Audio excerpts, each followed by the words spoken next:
Friends அதாவது LP வந்து இன்ஸ்டாவில் வந்து ஸ்டோரி போட்டிருந்தாங்க. இப்போ தான் கொஞ்சம் முன்னாடி பார்த்தேன்.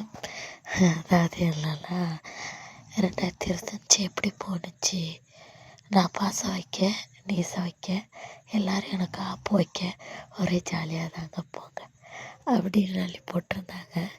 உண்மைதாங்க, எல்லாருக்குமே அப்படி தான் வாழ்க்கையில் வந்து. உங்களுக்கு நான் சொல்கிறேன், 2025 என்ன நாள் நடந்திருக்கலாம். ஆனால் அதுக்காக வந்து ஃபீல் பண்ணிகிட்டு இருக்காதீங்க. ஏதாவது ஒன்று நம்மகிட்ட இருக்கும், மாற்றவே முடியாதுன்னு இருக்கும், அதை கண்டிப்பாக மாற்றி ஆகணும்.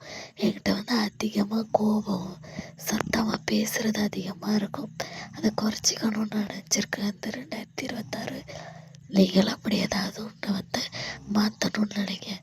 யாருக்காகவும் எதுக்காகவும் நீங்கள் வந்து தாழ்ந்து போகாதீங்க. நல்ல ஒரு சாதிக்கணும் அப்படின்னு ஒரு இது மைண்டில் இருங்க.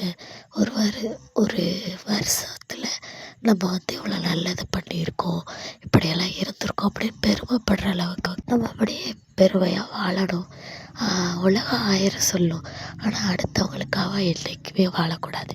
அவங்க இப்படி சொல்கிறாங்க அப்படி சொல்கிறாங்கன்னு எதையுமே கேட்கக்கூடாது. நம்ம மனசுக்கு என்ன தோணுதோ அதை மட்டும்தான் செய்யணும்.